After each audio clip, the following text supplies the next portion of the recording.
Look, Bumble knows you're exhausted by dating. All the, must not take yourself too seriously, and 6'1" since that matters. And what do I even say other than, hey?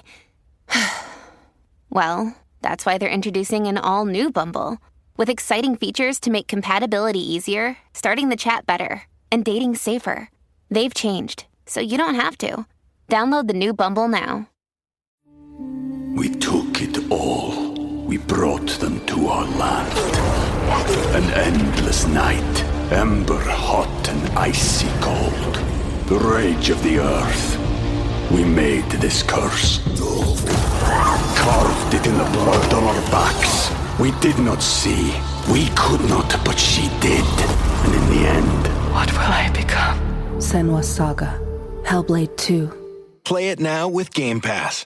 In the year of our hosts, 1990, director Chris Columbus and star Catherine O'Hara gave the world a heartwarming hilarity that made its mark in the world of holiday classics. In 2024, we finally return to the home of bourbon. The film is Home Alone. The whiskey is Lexington Bourbon. We'll review them both. This is the Film and Whiskey Podcast.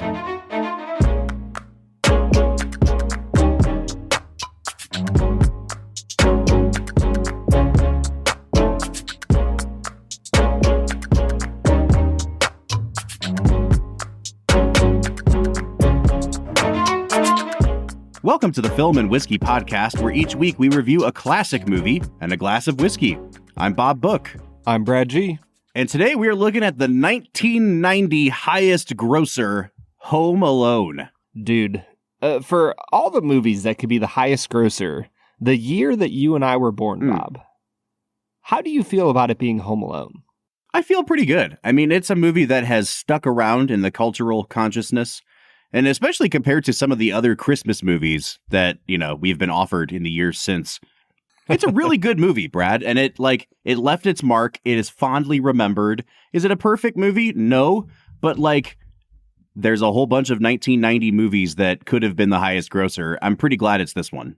Yeah, I don't honestly even know any other big movies in 90. I mean, I guess Goodfellas was 90. Is that correct? Yes. So what were some other contenders here, Robert? I believe that the Patrick Swayze, Demi Moore movie Ghost came out in 1990. That was a huge box office draw. The Best Picture winner was Kevin Costner's Dances with Wolves, a movie that to this day I still have not seen. I hear it's very good, have I. But it's also 3 hours long. So it's just, you know, when I get to sit down and watch a movie at 11 p.m. after my kids have finally fallen asleep, I'm not firing that one up anytime soon. Yeah, that's always been the drawback for me is everybody talks about Dances with Wolves. They're like, oh, great movie. Way too long. We're just going to say, sight unseen, it's too long. You should have cut some out of it, Kevin Costner. As about 30, 40 minutes of fat they could have trimmed off. Just too flabby. You know what isn't too flabby, though? The 1 hour and 44-minute Home Alone. Dude, what a great runtime. It's not quite the 90-minute masterpiece mark, but man, oh man, this is a quick film that you can watch with your kids. You can watch it with your parents. Mm-hmm. Everybody loves this movie. Mm-hmm. And to be honest, Bob, it's really fun. It's a fun movie. I think the place to start, because there's a lot to say about this movie, is to say that this is the second film we've done on the podcast with some involvement from John Hughes. We did The Breakfast Club way back in season 2 or 3. This is not a John Hughes directed film, but it is written by John Hughes. It has a ton of his hallmarks, especially the Chicagoland setting. And I think that there's some pretty obvious John Hughesy dialogue. But one of the things that stuck out to me, Brad, and for a certain generation, John Hughes movies defined their childhood and teenage years. I think on this watch through, what really stuck out is just how mean everyone was to each other in 1990. Just a nation of mean-spirited people. Until Macaulay Culkin brings happiness and joy to our lives. In the form of brutal violence. Brutal violence. Dude, it's so good, man. There's something about the violence in this that, I don't know, man, it feels nostalgic. Like, reminded us of all those corporal punishments we endured as a kid. Yeah. Simpler times, Brad. I mean, the meanness for me wasn't the violence of Kevin. It was the insert the emotional damage meme here. The emotional damage that Kevin's family wreaks upon him. Oh my gosh. Is brutal. And like he does very little to even get in trouble for. And they're, he has grown men being like, "You're a jerk, you little jerk." He said that. What is his name? Uncle Frank? It was Frank. Of course it's Uncle Frank. Yeah. So here's the deal. I don't think I've ever really noticed Uncle Frank in any other watch through. He stuck out to me like a sore thumb in this film of like, F this guy. Oh, he's the worst. I know that they're making him to be the worst, but I fully bought in this time through where I'm like, why do you have to suck so much? When he called Kevin a jerk, you little jerk, I looked at Haley because we were watching it together and I was like, if my brother ever looked at my child and said those words in that tone. Oh, them's fighting words. I would literally probably walk over and punch him in the face. Yeah. Be like, you don't talk to my children like that. So what we're really interrogating today is Kevin's dad's masculinity. Yeah. Yeah. Honestly, I mean, John Hurd's not quite the most masculine man. I mean, they make it very clear that Catherine O'Hara wears the pants in this relationship. Oh, yes.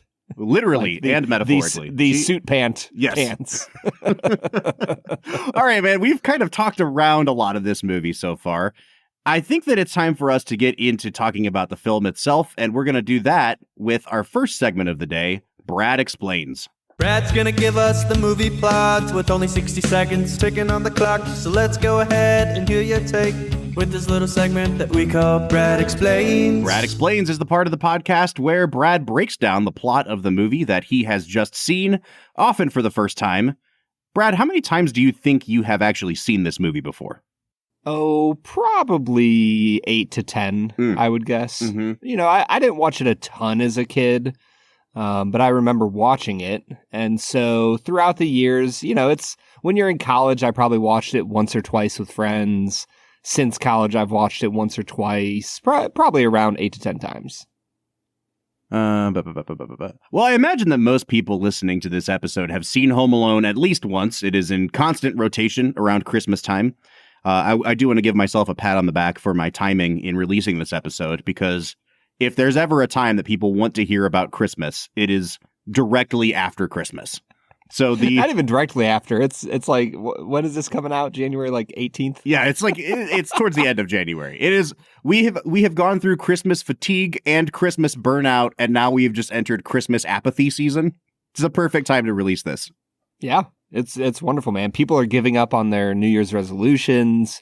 They're in a low place. Maybe, you know what they might need, Bob?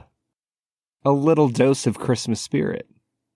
That's true. And I think that you're going to bring it by breaking down this movie. So you have 60 seconds on the clock. This is a spoiler-filled review, or synopsis, rather, of Home Alone.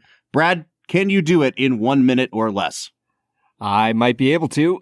Home Alone is a film about a family called the McCallisters. They are heading to Paris to visit some family, and in the midst of packing and getting things ready, Kevin causes all sorts of mayhem and trouble, for which his family berates him mercilessly. He wishes that they would disappear and he would never have to deal with them again.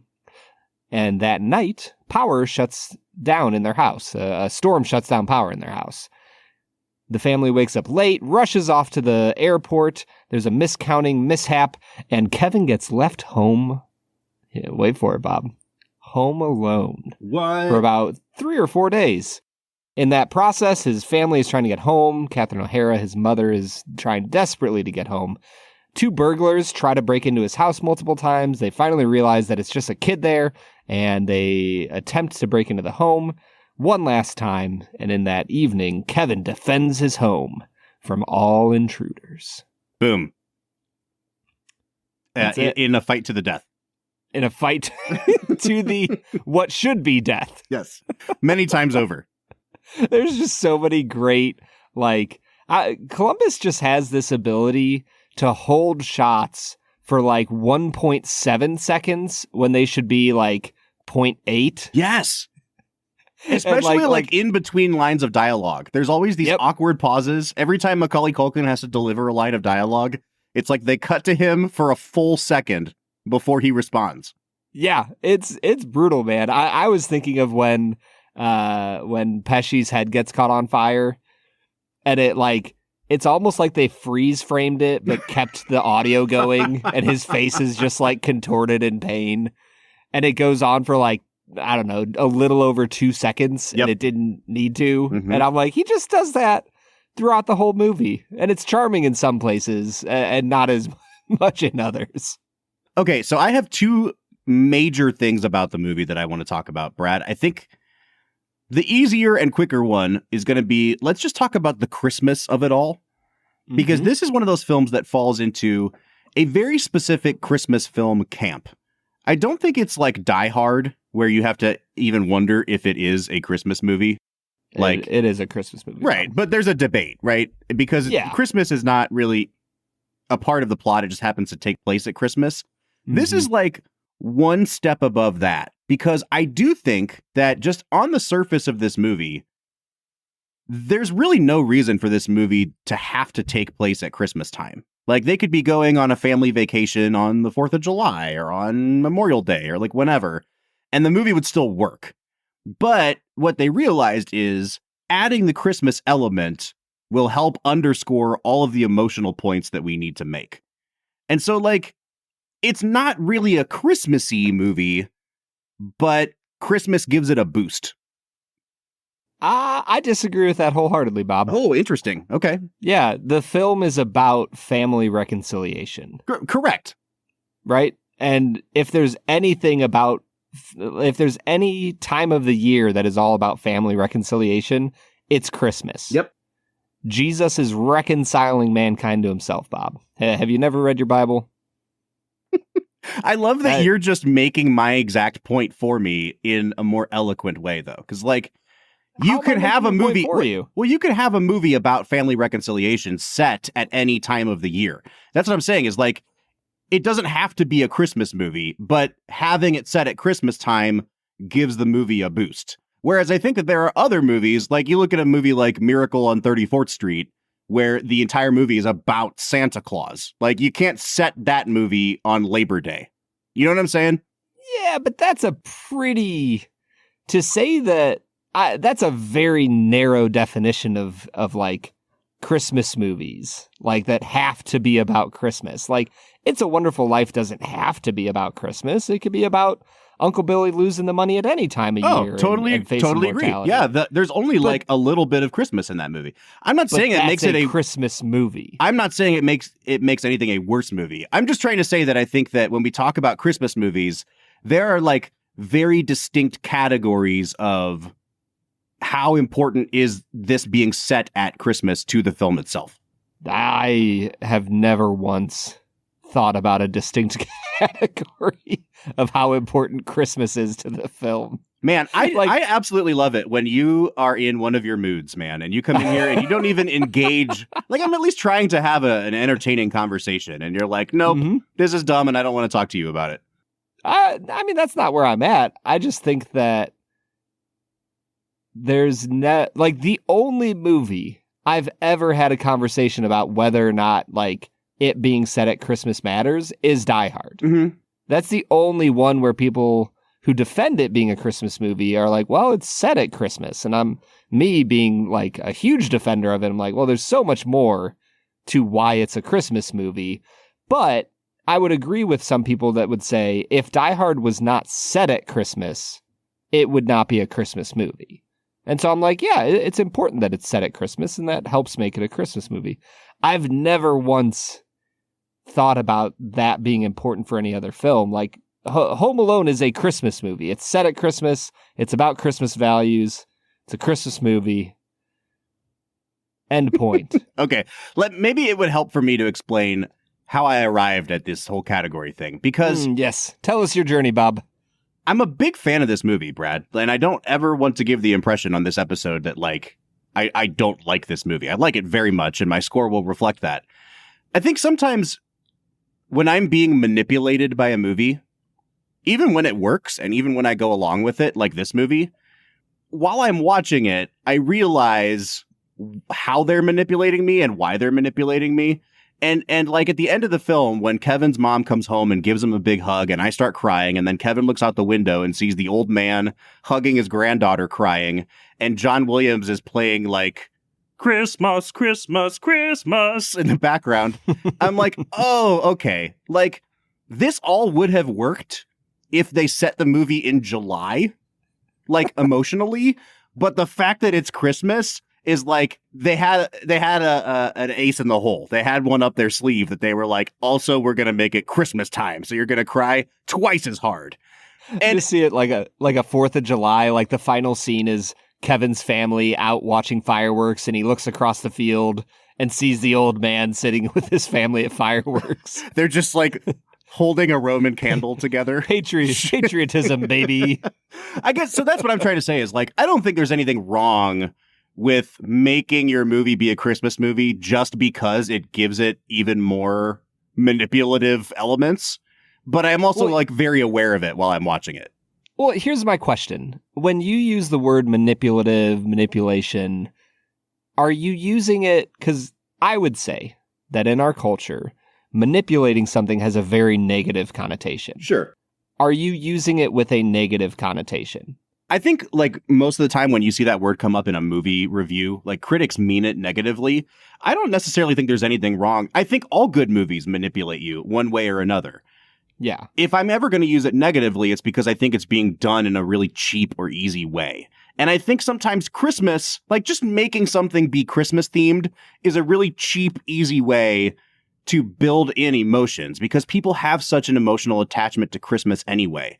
So it's like if your movie is a 2.5-star movie, just making it be Christmas themed and having everybody hug at the end around a Christmas tree might bump it up to 3 stars just because it's Christmas and everyone wants to feel good at Christmas. Like Green Book is a movie that absolutely did not need to be Christmas themed. And at the end, when they hug him and say Merry Christmas, I'm like, it's the spirit of Christmas. You know, like that's just, it's manipulation for manipulation's sake.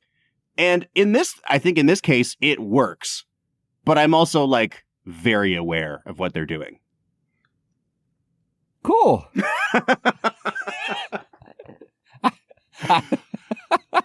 I'm sorry, man. I am so far. I am glad for your journey, and I'm so thankful that you shared it with us. Well, part of the reason that I went on that journey is my second big point about the movie, which is that I was like, you said that first point was going to be simple. I didn't think I'd get that much pushback on it. I thought this was going to be like a 45-second point. This is like 2 movies in one, Brad. In a really interesting way, because I feel like you could have made a full movie just about the Kevin getting left at home alone, his parents on a quest to get back to him before Christmas, and him being a kid and having fun and learning to go grocery shopping. And then you have a big reunion at the end. And that's like a full movie in itself. Mm-hmm. There's also with the burglars? With no burglars. And I feel like the burglar part of the movie is a whole separate movie. And it's interesting because they find a way to make these 2 very disparate stories coexist in this movie. But I think when it's being done well, you forget about it. When it's not, I don't even want to say when it's not being done well, but there's other points of the movie where it's like Macaulay Culkin is inflicting medieval torture on 2 grown men. And then the next morning it's like, Kevin, Merry Christmas. And I'm like, well, that was whiplash. Like, I just watched him be an absolute demonic force for a half hour. And then like, he's a cute kid again the next morning and it's the spirit of Christmas. And I think that's kind of what made me even realize like, oh, Christmas is really helping this movie out a lot. Because I think you would notice the whiplash of the 2 stories going back and forth if that Christmas element wasn't there. I mean, I think that the movie hinges on 2 themes of family reconciliation and growing up, right? Like those are the 2 things we're learning about here. And the burglars represent the growing up theme, and the old man, the what do they call him? The South Side snow shovel slayer, something. I don't know. the old man represents the family reconciliation. And, and growing up, he faces his fears and talks to him. For sure. Realizes that he doesn't have to be afraid of people who look scary. Important message for us all to hear.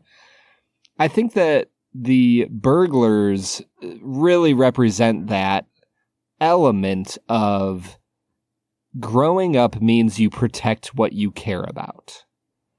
And, in a lot of literature and especially in the world of like medieval fantasy, almost like D&D type world, there is this element of like, you haven't really gained possession of something. You haven't really grown up until you have protected it, until you have defended it against an external force. And so the burglar of it all completely makes sense to me. And I think that the script trick to make it make it around Christmas is good, just to say, yeah, like, burglars look for houses around times where people go on vacation. Sure. And that's a simple enough explanation that, I don't know, man. I think you're hung up on the whole, like, choosing to make it around Christmas so that they can have emotional impact. I don't know if that was like a deep thought. Like, I think they started with like, yeah, let's make a Christmas movie. Right. I don't think they started with let's make a growing up movie and I guess we could put it at Christmas. Sure. Well, I think what really happened, because this was developed in like the late 80s, was, John Hughes went into some executive's office, and in between him snorting mounds of coke, he was like, okay, I hear you have a Christmas movie. Can you make a child beat up two grown men like Arnold Schwarzenegger? And John Hughes said, absolutely, I can. In the room, he had like two hired children beating up grown men. And John Hughes is like, yeah, man, I don't know what's going on here, but sure. I'll do whatever you need me to do, man. So, yeah, I'm with you. I don't mean to be this hung up on it. And in fairness, I was only 45 seconds worth of material hung up on it, and it turned into like an 11-minute conversation. But so, yes, I think that this movie is not a perfect movie, but the Christmas of it all does a lot of heavy lifting, and it makes the movie really work. Because I think you would notice the seams of it a little bit more between the two stories going back and forth. So, Brad, let's please close that chapter, and let's move into something else. When we first started this episode, you said that the star of the movie was Catherine O'Hara, which is very much objectively not true, but tips me off a little bit that you have a favorite person in this movie. So before we even get to Macaulay Culkin, let's talk about your apparent MVP, Catherine O'Hara. I mean, let's just all agree. Everybody, Film and Whiskey Nation, Bob, Brad. Catherine O'Hara is the biggest star of this film. Mm-hmm. She is Hollywood royalty, and it is on full display here. I don't know if I've ever seen a better mom performance in a movie. Wow. The all-time mom MVP. Mom MVP. Mom VP. Mom valuable player. Okay. Yes. I'm so glad we get to talk about Catherine O'Hara, because I don't think we've ever done a movie with her in it. We've never done any of those Christopher Guest movies that she loves to be in. She's an incredibly talented comedian. But what I think gets lost sometimes is how good of an actor she is. She's just an incredible actor, and she doesn't really have, I don't think, any truly funny moments in this movie. There's a couple scenes where she's kind of playing the straight man to John Candy and that polka band, and that's funny, but like, her role in this movie is to be a mom who feels an insane amount of guilt over what's happened to her son and over everything that, happened the night before when they punished him and put him up in the attic. So she has to carry like almost all of the emotional weight of the movie, especially since Macaulay Culkin, and we'll get to him, but like, he's really good at standing still and waving and smiling and being very cute. And he's very good at like running around the house setting booby traps. Not a great deliverer of dialogue. And so he also is not really carrying much of the emotional weight. And that's all on Catherine O'Hara's shoulders. And I think you're right, man. She knocks it out of the park. Yeah, I mean, why do you think that they have one of the most famous lines of the movie delivered not by Macaulay Culkin, but by Macaulay Culkin playing a videotape of somebody else acting. He's a fine kid actor. He is very cute. His moments of conflict with his siblings is actually, I think, some of his best moments.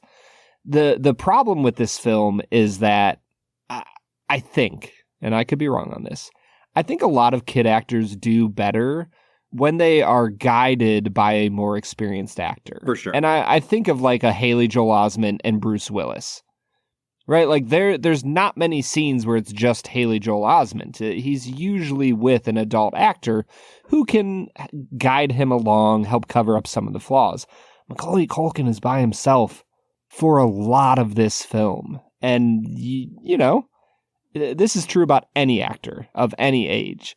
To be by yourself on screen is an intimidating task, and all of your flaws can get exposed, and it gives you a chance to really show off. Yeah. So I think Macaulay's fine. I think he does a good job. I just think he's an okay kid actor. Oh, for sure. I mean, go watch Richie Rich. Like, you know. But see, I was going to say, here's the thing about this movie being as successful as it was. I don't think people understand, you know, this movie wasn't the highest grossing film ever, but it took root among all of America's kids, all of America's moms. Like, they wanted to see Macaulay Culkin on Good Morning America. You know what I mean? Like, he was just a kid that became a megastar after this. It launched a hugely, incredibly successful career for him between this and Richie Rich and even lesser films like The Good Son. Like, he was doing Page Master, all these movies for, I don't know, 5-6 years after this movie. And it's really possible that he was the most famous actor in Hollywood for a couple of years there because, you know, Stallone's movies weren't doing as well by the early 90s. Schwarzenegger was still really big. Julia Roberts was taking off around this time. But, like, you know, Macaulay Culkin was kind of problematically hanging out with Michael Jackson. I didn't see Arnold Schwarzenegger hanging out with Michael Jackson. You know what I mean? Like, this kid was everywhere as a result of this movie. Oh, man, I never in a million years expected us to dive into Michael Jackson territory today. Hey, man, it's always a good day to dive into Michael Jackson territory. Oh, man. I guess so, man. Whatever you say. Okay, let's go through the rest of this cast. We've talked about the mom and the son. There are a few other people in this movie that, when you're confronted with an actor like Macaulay Culkin, who is cute but limited in his range, I think it really opens you up to see how good some other people are and just how much of the movie they can carry. And you know, like Daniel Stern is fine as Marv, and John Hurd is fine as the dad. They're both very good character actors, but then like Marv is a great name for that character. Oh, 100%. Like just a perfect name. But then you see Joe Pesci, dude, who wins an Oscar this same year for Goodfellas. These are his two films of the year, and he is as good in this movie as he is in Goodfellas. Like I forget how actually good this performance is. It's incredible. I like to think that there's a world where this is like a just slightly younger Joe Pesci than we get in Goodfellas, and this is like his pre-organized crime days. That he's off in Chicago robbing houses with his inept like friend from high school. Joe Pesci is spectacular in this film, and the reason he's spectacular is because you can tell that he is doing everything possible to keep from cussing in every single scene. Yeah, he is like, one of the inventors of the phrase "razza-frazza" when he gets hurt. He just falls on the ice and he's like, "Oh, what's going on, Harry?" He's like, like to the point where I'm wondering, like, is he saying MF and they're just getting away with it? Because it sure sounds like it. Yeah, it's incredible, man. And it lends to such a great performance. I think that it's like a masterclass in an actor taking something that he's known for and like almost treating it as like a challenge. Okay. It'd be like Jack Nicholson entering a movie and be like, all right, I'm pretty good at anger. What if I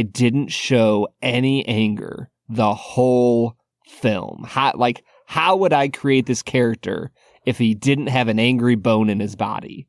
Like, that's what you get here of like, all right, I know that I can drop an F-bomb with the best of them. What would happen if I wanted to but wasn't allowed to? Mm-hmm. And you have Home Alone Joe Pesci. The last person I want to talk about, I have to pull up his name again because it's such an interesting name. His name is Roberts Blossom.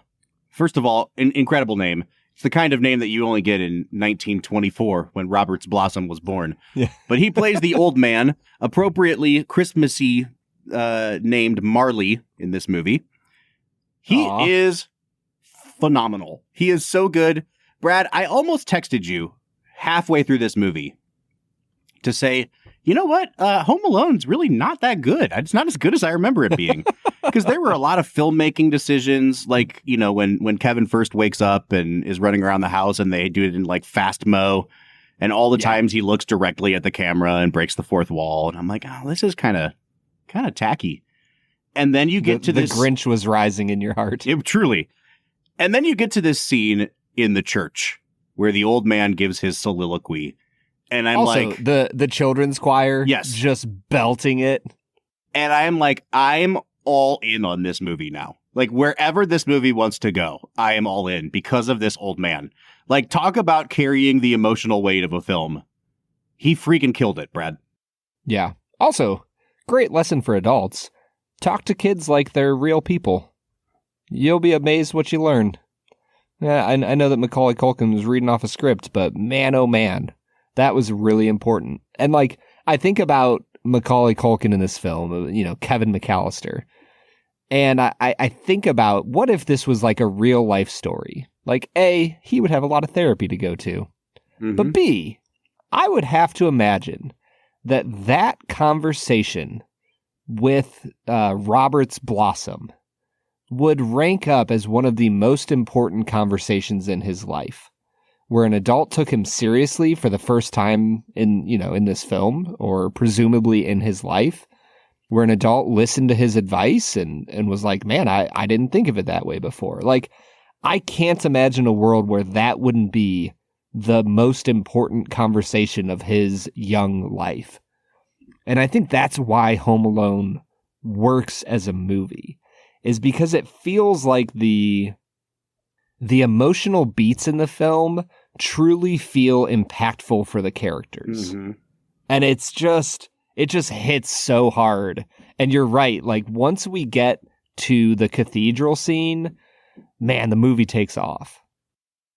Roberts Blossom, who is clearly 95 years old in this movie. Yes. Was only 66 when he made this film. Really? Yeah, my man. Oh, man. My man had lived some life. That's like Richard Harris in the first two. Yeah, man. Yeah, you're like, oh, Richard Harris has to be at least 107, right? And you look it up and he's like 48. You're like, what's going on? I was going to say, I always thought he was in like late 70s, early 80s, and he's actually like 61. Yeah. In that film. Hey, before we go to break, I do have to say, your favorite person in the film, Uncle Frank, the character was originally offered to Kelsey Grammer. Oh. Which makes a whole lot of sense, because that dude has the most assholey Frasier energy I've ever seen. It would have been perfect for Kelsey Grammer, honestly. You know, I have only ever seen Kelsey Grammer in a Netflix movie that he did with Kristen Bell, I want to say. Yikes. You know, where they like go on some cruise together and they're like an estranged father-daughter relationship. Okay. I've never seen him in anything else, so... but he's just Kelsey Grammer in every movie. Like, you get a good sense of it when you think about it here. So, okay, Brad, I think we're in a good spot to hit pause. Let's go drink some bourbon, and then we'll come back and keep talking about Home Alone. What do you say? Let's get to it. We took it all. We brought them to our land. An endless night, ember hot and icy cold. The rage of the earth. We made this curse. Carved it in the blood on our backs. We did not see.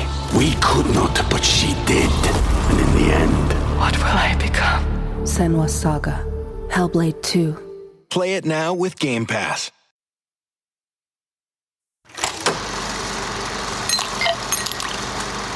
All right, so today we are checking out Lexington Bourbon, and we want to say, as we get into our whiskey review, if you're enjoying the podcast, wherever you're listening to this podcast, please like and subscribe. That way you get every single episode delivered to your inbox each and every week. You can also find us on our social media accounts, Facebook, Twitter, Instagram, TikTok. We're on YouTube. All of them are under @FilmWhiskey. So please give us a like, give us a follow. It helps keep us at the top of your feed, and it helps spread the word of film and whiskey far and wide. Yeah, and if you really enjoy the content a lot, you can head on over to our Patreon, patreon.com/filmwhiskey. Get all sorts of extra perks. It's incredible. Go subscribe. All right, Lexington Bourbon. Here's the thing, Brad. I know very little about this bourbon. It was part of the OHLQ Last Call section a couple years ago. I don't know if it's because they stopped carrying it or if they just like redesigned the packaging and they were trying to get rid of the old stuff. It's a really cool looking bottle. It's pretty minimalist. It's just got a few stickers on the front, one of which is like an Old West type portrait of a horse. It goes really well with the Lexington theme. Here's the thing I know about it though, Brad. It comes from a company called Western Spirits that own a few other brands like Calumet Farms and Bird Dog Whiskey. It's not made in Kentucky, at least I don't think it is. It's definitely sourced because when you look at the back of the bottle, it says that this is bottled for Western Spirits by the Three Springs Bottling Company in Bowling Green, Kentucky. So we don't even know where it's made. It might be MGP, it might not. It is non-age stated, so we don't know how old all the whiskeys in this blend are. We know that they are a minimum of 4 years old. All we really know about it is that it is 86 proof. I have no mash bill, no provenance on this.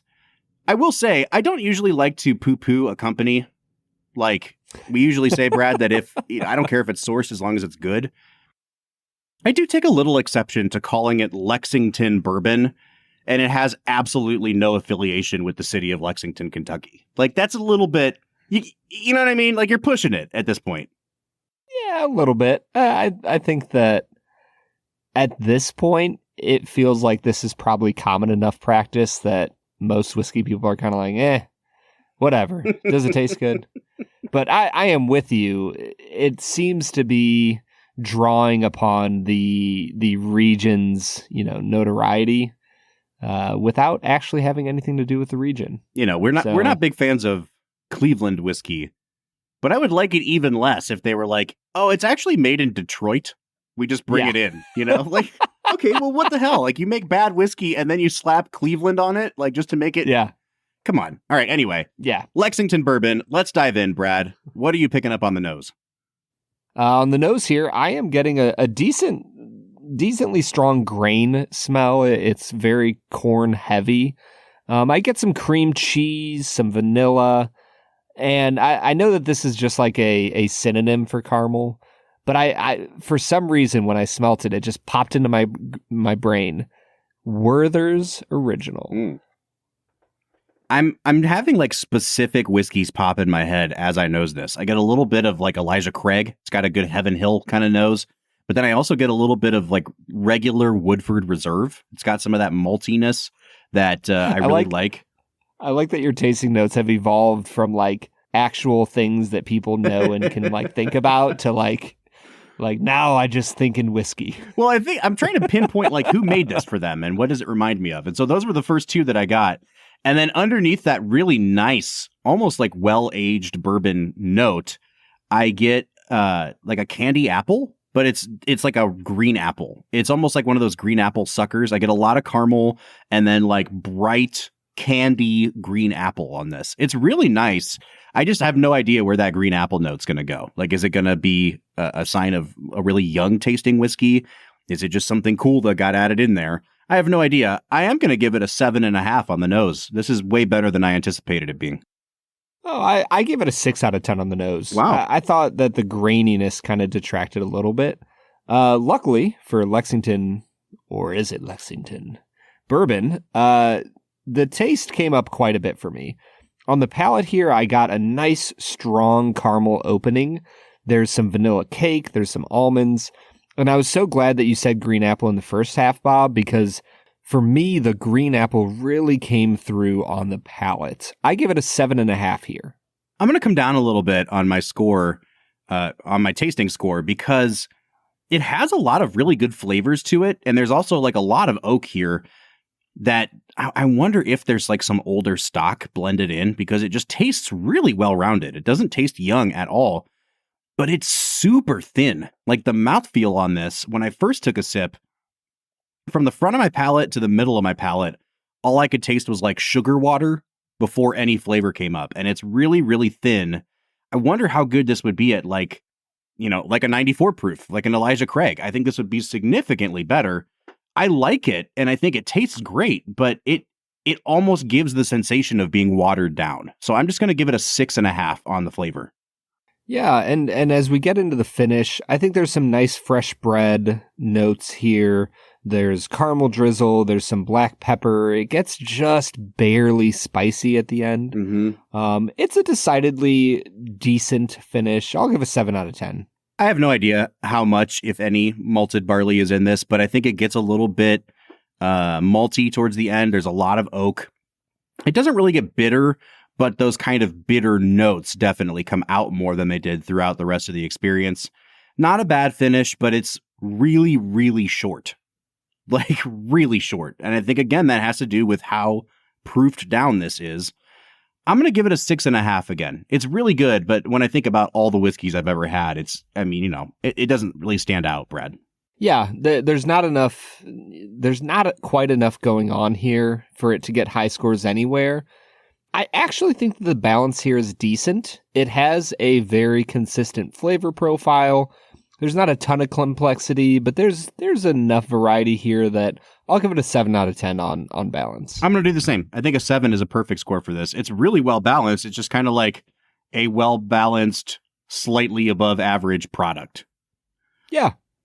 So that takes us to value, and I have no idea how much this cost, Brad. I honestly can't remember. It's been so long since I bought this. I was convinced that we had already done this on the podcast before. To the point where, like, I was furiously searching our website earlier. And, trying to find. Yeah, I was like, I know we've done this. We have not, but that also tells you how long it's been since I've bought it. So what's it going for nowadays? I see it anywhere from like $35 to $40 online. That's a 6 out of 10 for me. Yeah, I said 6.5. If it was 25, it'd be like fine, but yeah. Yeah. Yeah, I had 6.5. It's a decent value. I think that there's a lot of better whiskeys you can get for $38, $39.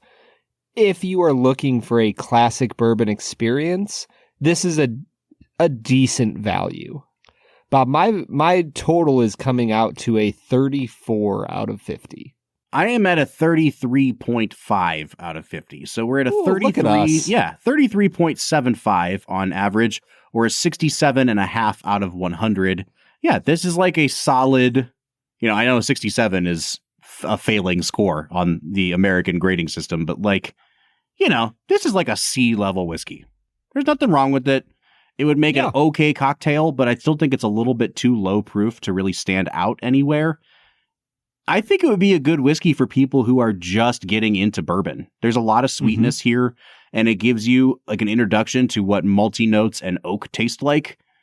But again, like at $35, I would just say go buy Elijah Craig or something instead. Yeah, I think that's the big problem here. If this was a $20 whiskey, I'd be like, oh my gosh. This is like worlds apart. This is, one of the best value whiskeys. At $38, I don't know if I'd ever recommend buying this. Yeah, I'm in the same spot, man. So I think the whiskey is going to be a little bit lower in our estimation than the movie today. But what do you say we get back into talking about Home Alone? I'm ready for it, man. Let's get to it. All right, everybody, that was Lexington Bourbon, a whiskey that we are glad to be done with because Home Alone is a heck of a movie to talk about, Bob. It sure is, Brad. And I am putting my 2-0 record at our next game on the line today. Folks, we're talking about 2 facts and a falsehood. Brad is gonna try to stump you, Bob, to all right and what is wrong. 2 facts and a falsehood. 2 facts and a falsehood is the part of the show where Brad presents 3 items to me as fact about the making of this movie, one of which he has completely made up, and I have to figure out which one that is. Brad, as I said, and will continue to say, your boy is undefeated on the season. You sure are, Bob. I'm very proud of you. And yet you're doing great. I was going to say, and yet I am in constant peril because I'm undefeated, but it's only been 2 weeks. It has. Yeah, I was saying, how do you feel about your 2-0 record, Bob? Let's dive into your psychology here. I feel like I'm 2 games above 500. You know, I've got a little cushion here. I can slack off for at least 2 weeks before I have to really take it seriously again. Well, hopefully this will be a challenge for you, Bob. Are you ready for your 3 facts? Yeah, let's do it. Fact number 1, director Chris Columbus's biggest fear when he was a child was that burglars would break into his home at night. Fact number 2, John Candy and Catherine O'Hara were good friends. Having worked together previously on SCTV in 1976, O'Hara actually gave the eulogy at his funeral after his sudden passing. Fact number 3, director Chris Columbus often brought his own kids with him on set, and the battle plan, drawn and crayoned by Kevin, was actually drawn by Columbus and his children. Huh. Man, these are really good. You said fact number 1 was John Hughes saying that he got the inspiration because he was afraid of burglars as a kid? Yeah, essentially. Okay. Huh. Man, I don't know. I imagine that Catherine O'Hara and John Candy might have been close. I just don't know if John Candy was really working as much in 1976. That seems early, but maybe he was. I don't know, man. I'm going to say 3 sounds like it could be false, but I'm going to go with 2 as the falsehood, just because of the year you gave. I have absolutely no other basis for it, but I'm going to say 2 is the falsehood. Bob, you have been killing it on the season, 2-0. What an incredible record. Oh, no. You are no longer undefeated. Was it number 3? Was number 3 the falsehood? It was number 3. I knew they probably just had the art director make that, not Chris Columbus's kids. I legitimately was like, man, I feel like this is a pretty weak 2 facts and a falsehood. And that's why I think I stopped it in the end. I was like, let's get Bob to focus on the first 2. Yeah, man, that was good. Well done. Thank you, sir. Yeah, so apparently I didn't put this in because I thought it would tip you off. John Candy actually passed away on Catherine O'Hara's 40th birthday. Oh, gosh. And she ended up doing the eulogy for him. Man. Really sad. John Candy. What a gem. Yeah. Yeah, I am very sad that Candy passed away at, I think he was like 43. What a sad loss, because a true comedic talent. Mm-hmm. Like Planes, Trains, and Automobiles. Come on. It's just perfect. John Candy's always one of those guys that I tell people about when they make note of people with interesting faces in Hollywood. You know, like there's a big debate going around right now about Adam Driver and whether or not he's actually attractive because he just has such an interesting looking face. He does have an interesting looking face. But I always tell people, like, you think you understand what people in Hollywood look like because you see them all the time, but you don't understand how symmetrical people's faces are or how actually good looking they are until you put them in a crowd of regular looking people and you're like, okay, I know why the camera likes you now. And John Candy, you know, he was a very big man and that contributed to his death. Eventually he got bigger and bigger. John Candy's a legitimately very good looking man. Like if you ever see pictures of him, especially in his younger days, like you can understand, oh, his face is put together in a way that makes sense why he got to Hollywood. It's very symmetrical. It's very classically good looking. And, you know, you just don't think of like John Candy being a good looking guy. But I'm telling you, people, stop and think about it for a little bit. John Candy, sex symbol. Is that what you said to Carrie when you met her? Like, girl, your face is well put together. Have I ever told you how symmetrical you are? All right, man, let's get back into talking about this movie. Where do you want to go from here? John Williams. Yeah, I knew it was coming. You mentioned him. I will never let us get through a John Williams composed movie without dedicating at least 60 seconds to his brilliance. Here's the thing with John Williams. How do I say this without angering Brad? Oh, man. By far, the most popular and perhaps the greatest of all film composers ever. And quite prolific. Quite prolific. And I think that's the point I want to make. As good as this soundtrack is, as good as this score is, and it is a freaking banger. Yep. There are moments where I'm like, oh, he reused that. He reused that theme right there. There's a moment when he's running out of the church after he talks with the old man, and he starts playing this little theme, and then it comes back again when Kevin is laying the ornaments under the window for Marv to step on, and it is Hedwig's theme from Harry Potter. 100%. And I'm like, oh, come on, John Williams. You know, again, I guess Kevin's about to jump on a broom and when you make that many scores, it's forgivable, but it's also like, you know, come on, man. You very clearly just recycled this into Hedwig's theme. Yeah, I mean, I think the most egregious example of that I've ever heard is during the battle at the start of Gladiator. It's just Pirates of the Caribbean out of nowhere. And you're like, wait, is that Pirates?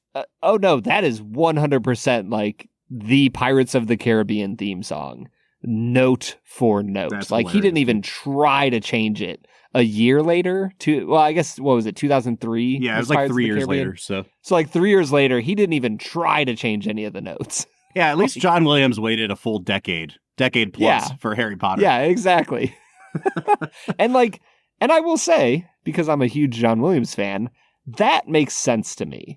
That like Williams had this tiny little, 4-note, 8-note sequence that kind of stuck in his brain, and it was an earworm. And as a composer, he's like, I want to do something with that eventually.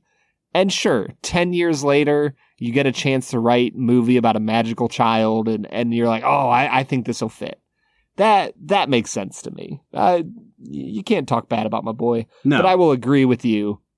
If you follow John Williams enough, there are definitely so many moments where, like in Indiana Jones, you're like, oh, there's a little bit of Star Wars there. And in Harry Potter, you're like, oh, yeah, sure, there's a little Home Alone there. And in Jurassic Park, there's moments that recall some of his other films. And I think I've grown enough to say, I appreciate that more than I think it's a detraction. No, I don't think there's anything wrong with it. You know, we've talked about the composer Thomas Newman a lot on this podcast. He's done a ton of movies, and every single one sounds exactly the same. Like if you put on a Thomas Newman playlist on Spotify, you would get music from Finding Nemo and you'd get music from American Beauty back to back, and you would not know which one was from which movie because they just sound exactly the same. And that's totally okay. And with John Williams, like there's moments in this movie where he has like a clarinet trio kind of playing, and it reminded me a ton of the clarinet stuff from The Terminal, which is a sound like one of his scores that I really love that never gets enough credit. But like, I'm okay with that. It's cool that you have these kind of musical hallmarks that I can listen to a score and just think, oh, this is probably John Williams. Like I hear enough in this that sounds like his tendencies that I can pinpoint it. And that's cool because it's like it's like the Wet Bandits. He has his calling card. He sure does. The Wet Bandits. That's one of my favorite conversations of the film. When Pesci and what's his name? The actor? Daniel Stern. Yeah, when Pesci and Stern are talking about being the Wet Bandits. That just kills me every time, man. All right, Brad, before we wrap up today, I want to pick your brain a little bit about going back to the John Hughes, everyone is mean thing. Just like one of the big takeaways from the movie for me is that I'm not entirely sure that Hughes did a great job in setting up the character arc of Kevin. Because like you said it yourself, this is a movie, it's a coming of age movie. It's a movie about Kevin learning to grow up a little bit and to appreciate what he has. But the problem is, in order to like spark that journey, you need Kevin to really reject his family. Like you need him to push them away so that he can learn that he needs them. And he has his moment where he says like, I wish everybody were invisible, or I wish everybody would go away. The problem is like, he says that and I'm with him. I'm like, yeah, these people suck. Like I want them to go away too. But you need Kevin to kind of be, for lack of a better term, the bad guy. You need him to be in the wrong and learn his lesson. And I feel like Hughes goes so overboard in everyone being horrible to Kevin that his reaction is actually like really justified. And so it doesn't really make sense that he's the one that needs to go on this journey of discovery, because at the end of the movie, like his mom seems to have softened a bit, but the rest of his family still pretty much sucks. Yeah. Buzz says one nice thing to him, but Buzz still sucks. The dad still sucks. Like, I'm just not sure that we sent the right character on the hero's journey here. Yeah, clearly it needs to be Buzz. Like, like if we're stuck on the idea of a kid going through this journey of growing up, like Buzz is the worst. And the way the movie treats it is like, this is just, he is who he is, and this is who he's going to be for forever. Mm-hmm. And I'm like, man, Buzz, he's got some work to do, because my boy's going to be a terrible human being. It's taking after Uncle Frank a little bit. It got me thinking that I think if I was going to make an alternate cut of this movie, though, the only two characters who recognize and acknowledge what a brilliant and special kid this is are the wet bandits. Like they see his skills for exactly what they are. They respect him. They engage with him as a peer. I think this should be a movie where Kevin gets abandoned by his family, left home alone on Christmas, and then gets recruited by the wet bandits to become the crime kings of the tri-state area. Oh, and he's like actually the brains behind the operation. And they form a little makeshift family. You get a nice little road trip of them robbing houses and stuff. I think that might be the better movie. No. So I think you keep Home Alone as is. And then forget New York City. Home Alone 2, Kevin joins the Wet Bandits. Yep. Opening scene is Kevin visiting them in prison and like formulating this plan with them to break them out. I think that's a heck of a follow-up movie. Yeah, man. Just give me 30 seconds though on like, do you agree with me about the kind of deficiencies in developing the reason that Kevin needs to be the one growing here? I mean, I think that there is an element of like his family is the one who needs to grow because they really suck. Like when Buzz is pretending to barf up the pizza and Kevin runs at him and like, you know, half tackles him because his brother's like 10 years older. I don't know if I've ever seen a more realistic, relatable scene in a movie where I'm like, yeah, that is exactly what an 8-year-old little boy would do. He would try to tackle his older brother. Mm-hmm. That makes complete sense to me because his older brother sucks and is being a dick. I think that where it works for me is in the element that they do set up Kevin as being needy, that he can't pack his own suitcase, that, well, I don't want to sleep with Fuller, like, I don't want to be with him when he wets the bed, and there's all these things where it's like, he just keeps whining to the people around him rather than taking things into his own hands and dealing with the issues as they come along. And I think that's kind of the moral of the story, is that growing up means that as you face problems, you figure out solutions and make plans and enact those solutions. And it doesn't mean you don't ask for help. It just means that you take a little initiative of your own. And so I think you're mostly right, but I think there's an element where they set it up well of Kevin's growth story and why it needs to happen. Yeah. Well, I think at the end of the day, what the moral of the story is that Buzz had better watch his back, because I've seen what this kid can do now. and it is truly, truly demonic. Yeah. All right, man. It's time for us to get into our last segment of the day, which we call Let's Make It a Double. Bob, you've used the word demonic like multiple times to describe Macaulay Culkin. What's going on here, man? Do you have a personal... It goes beyond mischievous. Like, my man tied a light string to the end of a steaming hot iron at the top of a laundry chute. Like, that takes a level of sociopath tendencies that is unparalleled in film. Well, let's get into that a tiny bit. What do you think it is about the battle sequence, if we can call it that works so well and is so funny and is like the thing people remember about the film, but seemingly is off-putting to you a little bit? It's not at all. Honestly, I'm just giving you a hard time. I think the thing about this movie that is so refreshing is it came from an era. I hate to say an era because it still seems like this is a modern movie. but where we could still have slapstick comedy in a movie and that people weren't constantly trying to be like, that's a fatality. That can't happen. Because I kept trying to get my kids to watch this movie with me, knowing that we had to record it. And I don't know why, but my older son thought that there were vampires in the movie. He kept being like, I don't want to watch it. It sounds scary. When did the vampires come? And I'm like, dude, there's no vampires. They would not watch this movie. They're playing in another room while I was watching it. And then right when it hit 9 p.m. and the burglars were coming, they decided to just walk in and see what was going on with the movie. Mm-hmm. They were all in.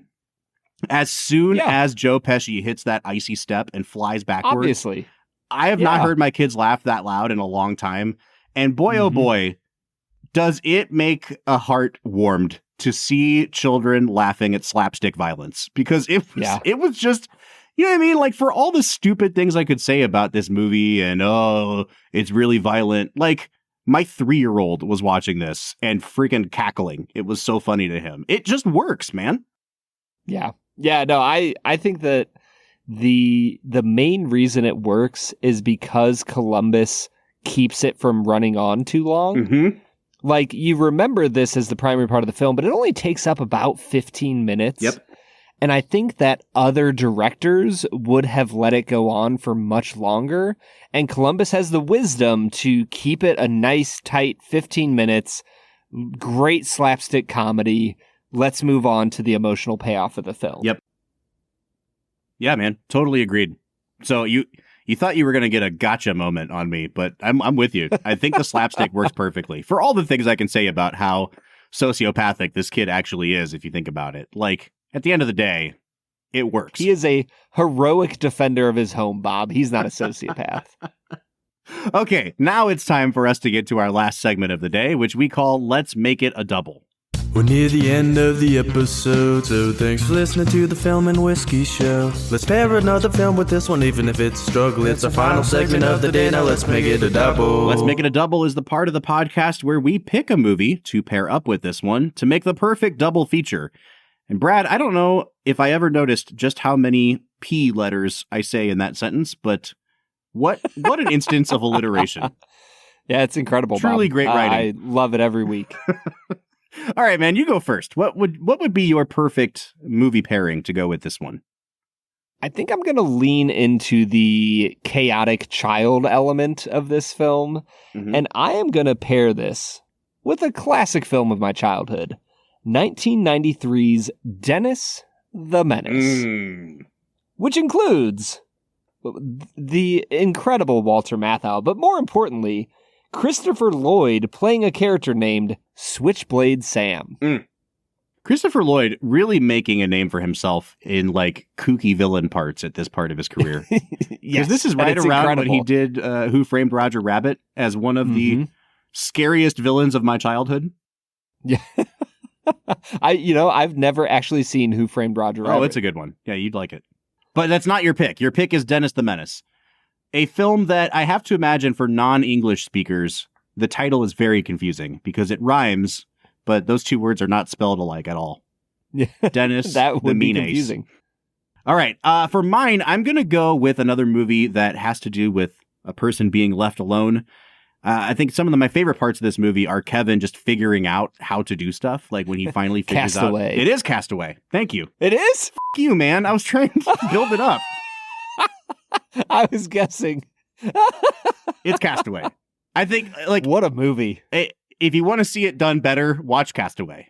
Tom Hanks, not Macaulay Culkin, learning how to survive, and you get a great emotional payoff at the end of the movie. So, yeah, I would go back to back with Home Alone and Castaway. That would be a heck of a movie night. It would really put you through the ringer, though. Oh man, when Hanks is at his ex-wife's house, and there's the pictures of her new husband and all the pictures he should have been. That's what Macaulay Culkin really needed, was a Wilson. He needed like a little friend on the journey. Oh, a pet. Like Disney understands the value of giving their princesses a pet. Mm-hmm. I think they were missing a little something here, man. Give them like a little rat or something to follow them around. Yeah. All right, man. It's time for final scores. Brad, I'll go first. I'm going to give this movie a very strong 7.5. Kind of similar to what I did with Batman last week. It's a really good movie. And I think the last 35 minutes are like a 9 out of 10. But the first half of the movie is wildly uneven. I think some of the filmmaking is pretty amateurish. And like, it just doesn't really click until you get to that scene in the church. And from then on, it really takes off. But I can't just score it on the last part of the movie. I have to score the whole thing in total. And I think that it, because of the John Williams score, because of the great performances, and the way that the filmmaking is in the latter part of the movie, it bumps it up to a 7.5. Yeah, I'm at a very similar place to you, Bob. I'm at an 8 out of 10 for Home Alone. I think that there is so many reasons that this is a Christmas classic. It pulls on the heartstrings. It gives you laughs. It gives you drama. There are so many great elements to this film that it just makes so much sense to me that people keep coming back to this film year after year. So if you haven't watched Home Alone in a few years, go give it a watch. At the very least, put it on your list for next Christmas. It is just such a fun, heartwarming film. All right, that will do it for us today. We're coming out to an average of a 7.75 out of 10, but we'd like to know what you think. So if you've seen Home Alone, if you love or hate Home Alone, let us know. You can find us on all of our social media accounts, Facebook, Twitter, Instagram, TikTok, or YouTube at Film Whiskey. Or you can join us on our Discord. We are on there every single day talking to you, the fans of the Film and Whiskey podcast. So jump onto the Discord so that we can have conversations around the things we care about. You can find a link to it at the end of every single one of our show notes. Next week, 1991, we are watching a film that neither Brad nor myself have ever seen. It is the Kevin Costner follow-up after Dances with Wolves, Robin Hood, Prince of Thieves. I'm pretty excited, man. It's really rare that we get a movie that neither of us has seen. Yeah, I'm wildly excited. This is one where, like, I know I've seen clips of this, but there is no chance I've ever watched it. So this will be a fun one. All right, we'll see you next week for that. But until then, I'm Bob Book. I'm Brad G. And we'll see you next time.